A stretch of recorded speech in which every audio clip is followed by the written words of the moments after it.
नमस्कार, मैं प्रद्युमन जोशीला नलवा कांग्रेस पार्टी के दो बड़े नेताओं दीपेंद्र सिंह हुड्डा और कुमारी शैलजा दोनों में कांटे का मुकाबला चल रहा है। जी हां, दोनों ही कांग्रेस पार्टी की तरफ से हरियाणा प्रदेश की दो अलग अलग लोकसभा क्षेत्रों रोहतक और सिरसा से चुनावी मैदान में हैं और कांटे का मुकाबला इन दो बातों का चल रहा है कि कौन सा प्रत्याशी कितने वोट लेता है, कौन सा प्रत्याशी कितने वोटों के अंतर से चुनाव जीतता है। और तीसरा जो मुकाबला चल रहा है वो ये है कि दोनों के लोकसभा क्षेत्रों में 9 विधानसभा क्षेत्र आते हैं, उनमें से कितने हलकों में कौन कौन जीतता है। जी हां, कांग्रेस पार्टी जो हरियाणा प्रदेश में 10 लोकसभा की सीटें हैं उनमें 2 सीटों को शुरू से ही सेफ मान करके चल रही है और ये 2 सीटें हैं चौधरी भूपेंद्र सिंह हुड्डा का जो गृह क्षेत्र है रोहतक लोकसभा, और कुमारी शैलजा के पिताजी चौधरी दलबीर सिंह जिस क्षेत्र से कई चुनाव जीते उसके बाद कुमारी शैलजा जीती, वो क्षेत्र सिरसा का। दोनों ही लोकसभा क्षेत्रों में भारतीय जनता पार्टी ने भी मजबूत प्रत्याशियों को चुनावी मैदान में उतारा है, जिसमें रोहतक से बीजेपी ने डॉक्टर अरविंद शर्मा जो वर्तमान सांसद हैं और सिरसा से डॉक्टर अशोक तंवर जो कई बार सिरसा से चुनाव लड़ चुके हैं, जीत भी चुके हैं, हार भी चुके हैं। अब इन दोनों सीटों पर जो मुख्य बात दिखाई दे रही है वो ये है कि दोनों ही क्षेत्रों में रोहतक में चौधरी भूपेंद्र सिंह हुड्डा और उनका पूरा परिवार एडी चोटी का जोर लगाए हुए है कि कितने ज्यादा वोट दीपेंद्र हुड्डा को इस क्षेत्र में पड़ेंगे। दूसरी बात, चौधरी भूपेंद्र सिंह हुड्डा के जितने समर्थक है पूरे हरियाणा के, वो भी पूरा जोर लगाए हुए हैं सिरसा लोकसभा क्षेत्र को ज्यादा से ज्यादा वोटों से जिताने के लिए।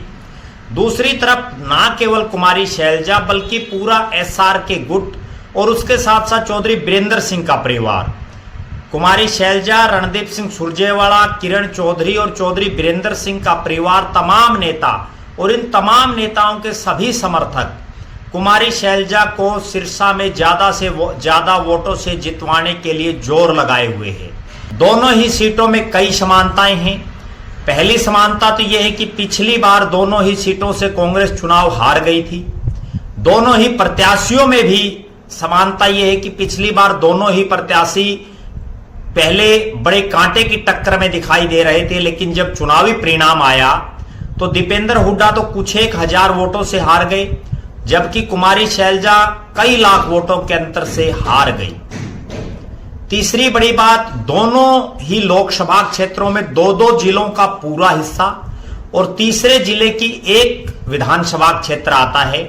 रोहतक लोकसभा में झज्जर जिले के 4 हलके, झज्जर, बहादुरगढ़, बेरी और बादली। रोहतक जिले के 4 हलके रोहतक, कलानौर, गढ़ी सापड़ा, किलोई और महम, और रेवाड़ी जिले का कोसली विधानसभा क्षेत्र आता है। यूं ही सिरसा पार्लियामेंट में सिरसा जिले के 5 हलके सिरसा, रानिया, एलनाबाद, डबवाड़ी, काणावाड़ी। फतेहाबाद जिले के 3 हलके फतेहाबाद, टोहाना, रतिया और जींद जिले का नरवाना हलका आता है।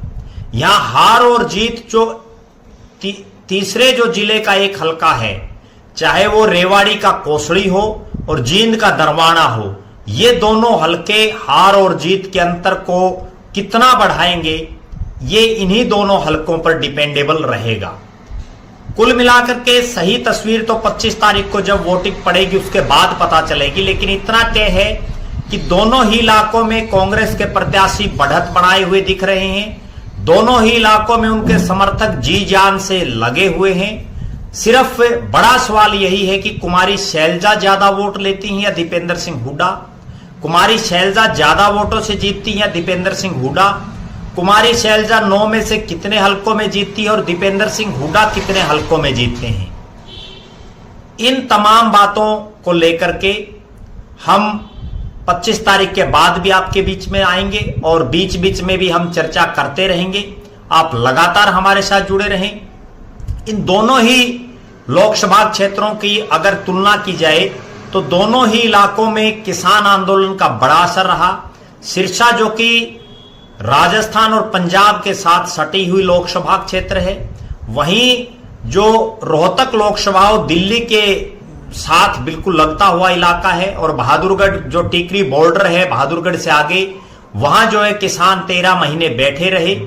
इन दोनों ही क्षेत्रों में जाट कम्युनिटी का सबसे ज्यादा प्रभाव है, और दोनों ही इलाकों में जो है दीपेंद्र सिंह हुड्डा को भी और कुमारी शैलजा को भी जाट वोटर जिताने के लिए पूरा दमखम लगाए हुए हैं। हालांकि जो दूसरे वर्ग और जो दूसरी जातियां हैं वो भी पूरा एडी चोटी का जोर लगाए हुए हैं कि किसी तरह से उनके इलाके में जो भी जिसका समर्थक है वो जीत जाए।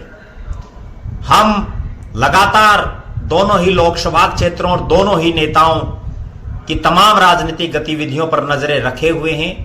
दोनों को ही मुख्यमंत्री पद का एक मटेरियल माना जाता है। एक तरफ चौधरी भूपेंद्र सिंह हुड्डा और बहुत से युवा समर्थक दीपेंद्र सिंह हुड्डा को मुख्यमंत्री बनाने की मांग रख रहे हैं। दूसरी तरफ कुमारी शैलजा के जितने समर्थक हैं वो कुमारी शैलजा को भी मुख्यमंत्री का चेहरा मान रहे हैं। हम लगातार आपके बीच में इन दोनों नेताओं के ऊपर जो है चर्चा करते रहेंगे। आप हमारे साथ बने रहें। हमारे फेसबुक पेज को लाइक और फॉलो करें, यूट्यूब पर चैनल को सब्सक्राइब करें, बेल आइकन घंटी का बटन अवश्य दबाएं, वीडियो को ज्यादा से ज्यादा शेयर करें, अपने बहुमूल्य कमेंट्स अवश्य लिखें। बहुत बहुत धन्यवाद। आपका अपना प्रद्युमन जोशीला नलवा।